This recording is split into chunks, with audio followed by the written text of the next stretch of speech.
Yo, what's going on YouTube? It's DLloyd, and today, man, we are going to be talking about the Dallas Mavericks because they had not one, but two opportunities to get a pretty solid player, and they failed to bring either of them in. This is not counting PJ Washington, of course, and Gafford, who has been playing really out of his mind since becoming a Dallas Maverick. But we are talking about Spencer Dinwiddie and Kyle Kuzma. Now, Spencer Dinwiddie was a player who was bought out of his deal. He had two meetings, one with the Dallas Mavericks and then one with the Lakers. He opted to sign with the Los Angeles Lakers. Maybe not a surprise, a hometown team, but he did play in Dallas and played a pretty significant role in Dallas's playoff run, but he decided ultimately going to LA was the best fit for him. Now, what makes things interesting is not just that these two players stayed, or one stayed with the team, the other one went to the Lakers,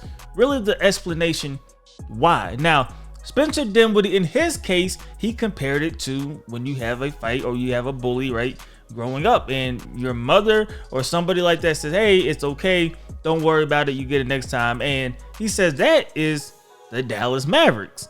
Meanwhile, the Lakers are the father that's saying, hey, you better get back out there and figure it out and keep going until you win the fight. Now, that is an interesting comparison because what does he mean by that? Now, the Lakers do have an expectation of winning a championship, right? When you look at the Lakers, and really, even before LeBron James, but specifically with LeBron James, if you're not winning a championship and this team is not considered a top 3, top 4 team in the NBA, it's really doom and gloom, right? Like, the Lakers fans are not happy. Lakers players are not happy. They're not smiling. Nothing is looking right because the Lakers want to win a championship. I mean, just think about it. Last year, it was the same thing at the deadline. They made the trades. They were able to make that run to the Western Conference Finals. They came back with a similar team, but although you have a similar team and you have some players that you would expect to turn things around, they're now winning. And when they're not winning, things are looking bleak when you look at it from the Lakers fans' lens and when you look at it from the Lakers, right? Because players left LA. Russell Westbrook left LA. Patrick Beverley left. Malik Beasley left. And not only, of course, they're still going to good situations, so that could contribute to it as well, but they seem like they're happy. Like, they're playing freely. They don't have that Lakers stress that you get when you're trying to win a championship, and that is the expectation every single season, especially with LeBron James, and you're running out of time. So, are we looking too much into this with Spencer Dinwiddie and his decision to sign with the Lakers? Or did he just want to go to his hometown team and saying they have championship aspirations and I want to be held accountable? I want to be at an organization that's like that. And maybe it's not. It's like to the Dallas Mavericks. But we don't really know. And that's interesting because a lot of these situations, these two specifically that I'm talking about today, are open-ended. Now, the other situation, of course, Kyle Kuzma. Now, we learned this morning that there was a deal in place. So far so that the Washington Wizards, I was about to say DC, the Washington Wizards, they approached Kyle Kuzma, letting him know that we have a deal for you to go to Dallas.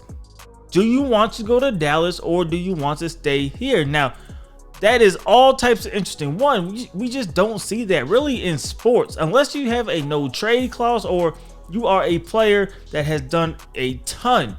I mean, won championships, all types of stuff for that organization. We really just don't see that in sports very often. Kyle Kuzma, good player, a player that I love. And if he could ever make his way back to LA one day, I would love that. But let's be real. Kyle Kuzma has not, changed franchises around. He is not that type of player, a good player, but he hasn't done that for the organization, at least yet. Maybe someday he could get there, but at least yet. So that's already interesting that they felt the need to just ask him, and maybe that is just a testament to the relationship that has been built with Kuzma and the organization there in DC. But they ask him, and he says no. He would rather stay in Washington. Now, his explanation he gave to The Athletic was he is an NBA champion, so that could probably hold some type of weight and play a role in the decision. But he said the timetables just did not match up. And basically what I get out of that is, yes, he won a championship. If he can win one in DC or be a key player in winning one, or not even necessarily winning one, just being that guy. Because in Washington right now, yes, they had Jordan Poole, and you know, Jordan Poole was supposed to be that guy. He's maybe the 1A, but that has not really panned out that way. And I think everybody unanimously could still say Kyle Kuzma is still that guy in DC, with Jordan Poole supposed to be that guy, but he has not been playing well at all. So why not keep averaging 22, 23 points a game and stay in DC, figure things out, and then if another opportunity arises, jump at that? Because when you look at Kuzma's contract, his contract was signed really with the intention of trading him. His contract goes down every single year. You don't see that very much in the NBA. You really don't see that very much in sports in general, a de-escalating contract. So his contract is very manageable for teams, which means teams are going to offer a solid value to get him back. So to get a player like Kyle Kuzma, we don't know what the deal is exactly, or the deal was exactly for Kyle Kuzma.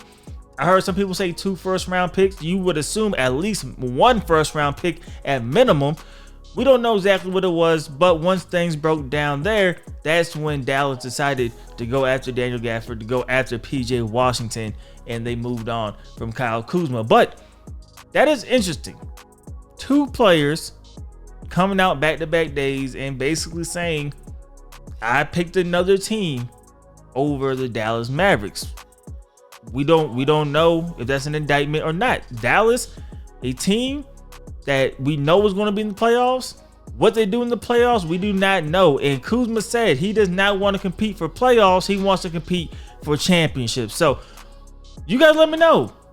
What do we make out of this? Is this an indictment to Dallas, or is it just 2 guys making their own decisions and it just coincidentally had to do with the Dallas Mavericks, but that wasn't the key reason? Let me know what you guys think about it in the comment section below. As usual, hope you guys did enjoy the video. If you did, please do me a favor, go ahead and leave this video a like. It helps me out a lot. And subscribe if you haven't already. It's DLloyd. I'm see y'all next time. Peace.